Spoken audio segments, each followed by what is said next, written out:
Cobra ஞானம் வழங்கும் ஆடி மாத அதிரடி மலிவு விற்பனை ஆகஸ்ட் 10ஆம் தேதி வரை நடைபெறுகின்றது. கெவிலார் ஆலயத்தில் ஆகஸ்ட் 9ஆம் தேதி கோப்ரா ஞானம் விசேட விற்பனை நிலையத்தை அமைக்கின்றார்கள். மாலை 6 மணி வரை மாத்திரமே வர்த்தக நிலையங்கள் இயங்கும்.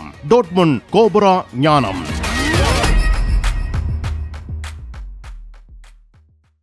தமிழ் காட்சி ஊடகத்திற்கு நீங்கள் வழங்கி வருகின்ற ஆதரவுக்கு எமது நன்றியை தெரிவித்துக் கொள்கின்றோம்.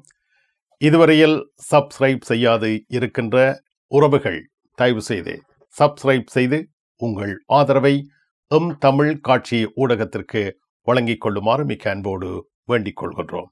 மிக்க நன்றி.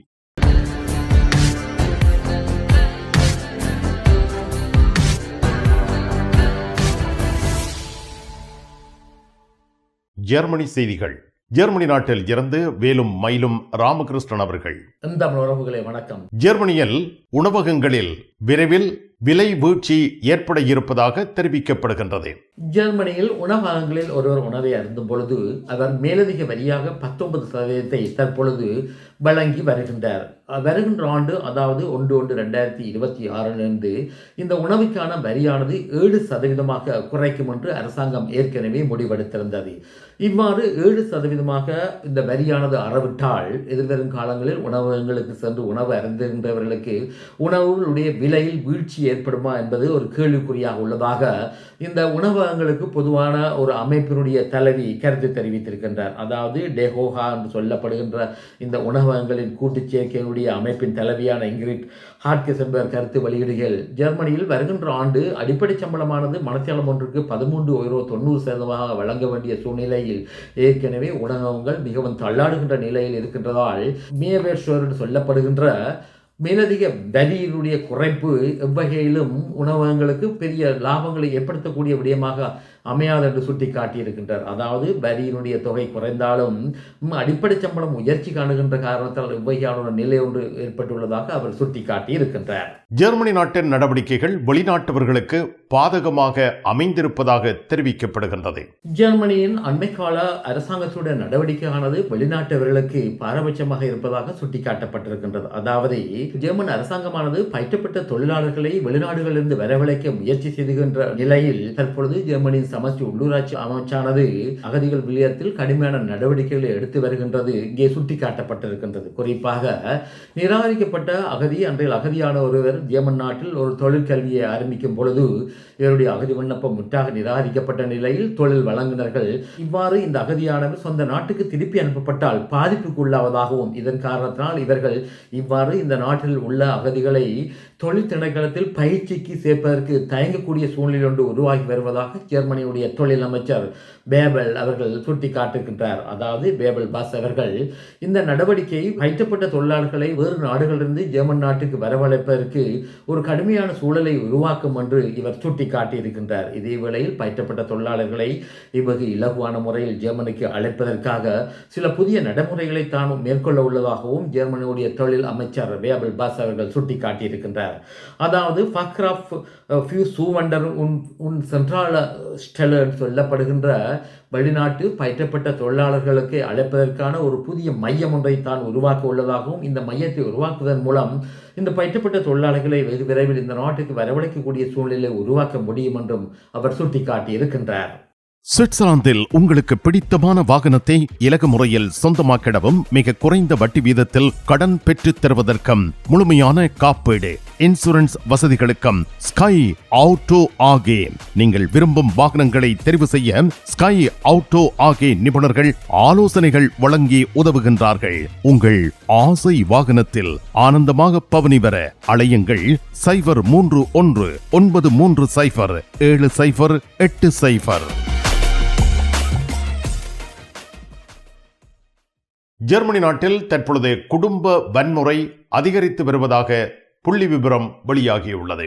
ஜெர்மனியில் குடும்பங்களுக்கிடையான வன்முறையானது அதிகரித்து செல்வதாக புள்ளிவிவரம் ஒன்று தெரிவிக்கின்றது. அதாவது கடந்த ஆண்டு 2024 ஆண்டு 2023 ஆண்டுடன் ஒப்பிடும்பொழுது இந்த தொகையானது 3.7% உயர்வு கண்டுள்ளதாக குடும்ப நலத்துறை அமைச்சு வெளியிட்டுள்ள அறிக்கையில் தெரிவிக்கப்பட்டுள்ளது. அதாவது 2024 ஆண்டு மொத்தமாக 2,57,000 வகையான வன்முறை சம்பவங்கள் பதிவு செய்யப்பட்டுள்ளதாகவும் தெரிய வந்திருக்கின்றது. இதே வேளையில் ஜெர்மனியின் சமஷ்டி குற்றத்தடுப்பு புலனாய்வுத்துறை வெளியிட்டுள்ள அறிக்கை இந்த செய்தியை பிரதிபலித்திருக்கின்றது. அதாவது கடந்த ஆண்டு மட்டும் ஜெர்மனியில் 2,57,000 இவ்வையான குடும்ப வன்முறை சம்பவங்கள் பதிவு செய்யப்பட்டுள்ளதாக தெரிவிக்கப்பட்டிருக்கின்றது. இதே வேளையில் இவ்வாறு குடும்ப வன்முறை சம்பவங்கள் என்று கருதும் பொழுது கணவன் மனைவியை இடையே ஏற்பட்ட தகராறு 1,71,069 பதிவு செய்யப்பட்டுள்ளதாகவும், அதாவது இது 1.9% உயர்வு கண்டுள்ளதாகவும் தெரிவிக்கப்பட்டிருக்கின்றது. இவ்வாறு பாதிக்கப்பட்டவர்களில் பெண்களே அதிகமாக உள்ளதாகவும் பெண்களுடைய தொகையானது 73% உள்ளதாக தெரிவிக்கப்படுகின்றது. இதன் காரணத்தினால் இவ்வாறு இந்த குடும்ப வன்முறைகளின் பொழுது பாதிக்கப்பட்டவர்களுக்கு நல்வாழ்வு அமைப்பதற்கும் அடைக்கலங்களை கொடுப்பதற்குமாக ஜெர்மன் அரசாங்கமானது பல புதிய திட்டங்களை வகுத்துள்ளதாகவும் இந்த திட்டத்திற்காக அரசாங்கமானது 2.6 பில்லியன் யூரோக்களை முதலீடு செய்ததாக தெரிய வருகின்றது. இனி உலக செய்திகள். அமெரிக்க ஜனாதிபதி டொனால்ட் ட்ரம்ப் அவர்கள் ரஷ்யாவுடைய முன்னாள் ஜனாதிபதி டிமிட்ரி மெட்வெடேவ் அவருடைய கருத்துக்கு எதிரான சில நடவடிக்கைகளை மேற்கொண்டுள்ளதாக தெரிய வந்திருக்கின்றது. அதாவது அமெரிக்க ஜனாதிபதி டொனால்ட் ட்ரம்ப் அவர்கள் பூட்டின் அவர்களை பேச்சுவார்த்தைக்கு அழைப்பதற்கு 10 நாட்கள் காலக்கெடுவை விதித்திருந்தார். இந்த 10 நாட்கள் காலக்கெடு விதித்த பிற்பாடு டிமிட்ரி மெட்வெடேவ் அவர்கள் கருத்து வெளியிடுகையில் 3வது உலக போருக்கு அமெரிக்காவானது போய்கொண்டிருப்பதாக வெளிப்படையாக சுட்டிக்காட்டியிருக்கின்றார். இதன் காரணத்தினால் இப்பொழுது அமெரிக்காவானது தனது 2 அணு ஆயுதங்களை தாங்கி செல்கின்ற நீர்மூழ்கி கப்பல்களை ரஷ்யாவுடைய அண்டிய பிரதேசங்களுக்கு அனுப்பி வைத்துள்ளதாக தெரிவிக்கப்பட்டிருக்கின்றது. மிக்க நன்றி வேலும் மயிலும் ராமகிருஷ்ணன் அவர்களே. மீண்டும் சந்திப்போம். வணக்கம். அதெல்லாம் இருக்கட்டுமாப்பா, வீட்டு டிடி பாக்ஸ் இருக்கோ என்ன இல்லையோ? எனக்கு விசாக்கு முதல் டிடி பாக்ஸ் இருக்கும் இல்ல? சரி, ஓகே, பாய். நைட் எடுக்கிறேன் என்ன? சரியா இங்க என்னடா வாங்கி விற்கிறாராம்? என்ன இப்போ உலகம் டிடி பாக்ஸ் எல்லாம் இருந்திருக்கு? இல்ல, அவர் என்னன்னு சொன்னா ஃபுட் சிட்டி வச்சுக்கிறாரு தானே, இப்ப கொஞ்சம் பிஸியா இருப்பார். அவர் வீட்டை டிவியும் பாக்குறீங்கள, அப்ப இப்ப நான் போறேன் தானே, இப்ப வாங்கி விற்பேன். மறந்துடாதீங்க, நீங்களும் வீட்டுல டிடி பாக்ஸ் வாங்கி வைங்க. தமிழ் தொலைக்காட்சிகளின் நிகழ்ச்சிகளை தங்கள் இல்லங்களுக்கு எடுத்து வருவதில் முன்னணி வகிப்பது டிடி பாக்ஸ். நீங்கள் விரும்பும் தொலைக்காட்சி நிகழ்ச்சிகளை இலகுவாக பார்த்து மகிழ டிடி பாக்ஸ். விவரங்களுக்கு 0049 1630 00 78 00.